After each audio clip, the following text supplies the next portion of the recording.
Hello students, how are you? I hope you are fine. And now we discuss class 8th chapter 4 is question answer. देखिए question 1 यहाँ पे है अभी, which of the following can be beaten into thin sheet? इसमें से किसके द्वारा आप बीटिंग के द्वारा थिन शीट बना सकते हो, पतली चादर बना सकते हो। तो हमारे पास में देखिए जो ऑप्शन है, फर्स्ट यहाँ पे जिंक, सेकंड फॉस्फोरस और option number third is sulphur और डी इज ऑक्सीजन। तो देखो थिन शीट हम किससे बना सकते हैं, हमें ऑप्शन मिलेगा आंसर फर्स्ट जिंक। अब ऐसा क्यों? Because zinc is a metal, zinc is a metal. और आप लोग मेटल से क्या कर सकते हो, by beating we can change the piece of metal into the thin sheet. हम लोग बाय बीटिंग इसके द्वारा हम एक पतली सी चादर बना सकते हैं। That property is called as ductility.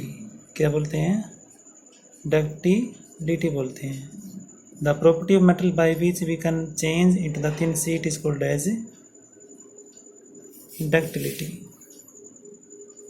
That is ductility, ठीक है ना। क्वेश्चन नंबर सेकंड है भी, which of the following statement is correct? इसमें से कौन सा स्टेटमेंट जो है करेक्ट है?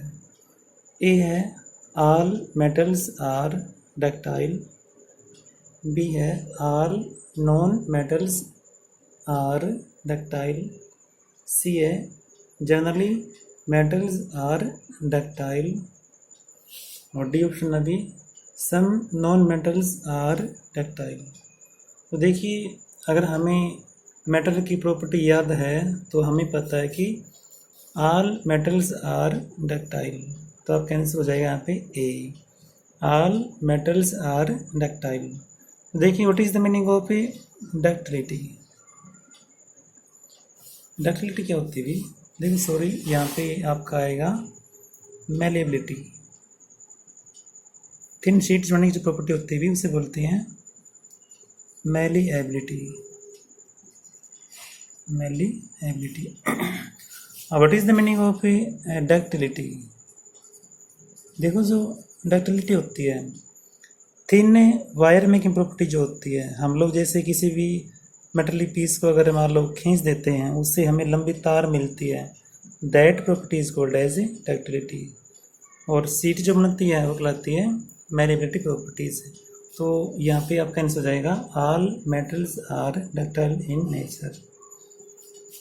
Now we go to the fill up of the question number third. देखिए यहाँ पे फर्स्ट हमारे पास में है phosphorus is a very dash non metal. देखिए जो फॉस्फोरस होती है it is the non metal और that is a very reactive in nature. तो ये क्या होती है? It is a very reactive, बहुत ही तेज़ी से रिएक्शन करती है, यानी कि बहुत ही रिएक्टिव होती है, यानी कि नॉन मेटल होती है। और बी ऑप्शन है यहाँ पे भी, metals are dash conductor of heat and dash. तो देखिए मेटल्स आर गुड कंडक्टर, यहाँ पे क्या आएगा? Good. Metals are good conductor of heat and electricity, heat and electricity, यानी कि metal are the good conductor of heat and electricity, ठीक है ना।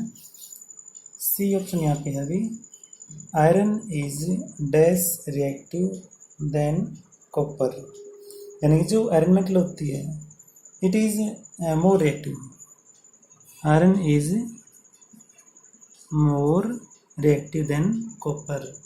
इसलिए क्या करता है ये जो आयरन होता है अभी, it shows the displacement reaction.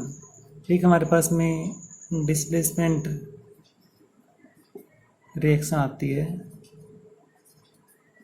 ठीक है। उसमें क्या करते हैं, जैसे हम लोग लेते हैं यहाँ पे कॉपर सल्फेट सोल्यूशन, सोल्यूशन पे कॉपर सल्फेट, अगर हम इसमें डाल दें अगर आयरन, एक पुट द आयरन नेल्स, तो क्या होता है इसके अंदर? देखो यहाँ पे क्या बनता है हमारे पास में FeSO4 और प्लस में क्या बनता है? कॉपर बनता है। यानी कि it shows that copper is less reactive, और कह लो कि iron is more reactive in nature. ठीक है ना, इसलिए जो आयरन होता है क्या करता है अभी? कॉपर को करता है डिस्प्लेस। लास्ट ऑप्शन यहाँ पे है metals reacts with acid produce dash. जब मेटल एसिड से रिएक्शन करती है तो क्या बनाती है? Commonly produce the hydrogen gas. तो यहाँ पे गैस बनेगी कौन सी? Hydrogen. We found the hydrogen gas. अब देखिए इसका एग्जाम्पल हमारे पास में है। जैसे मान लो suppose we will take the zinc metal और we will add the HCl acid, hydrochloric acid. इससे क्या बनेगा? ZnCl2 और प्लस में यहाँ पे गैस बनेगी कौन सी?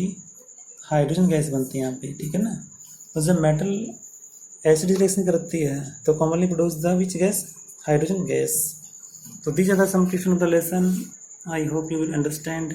You have to write the question in notebook or learn them. Thank you. Have a nice day.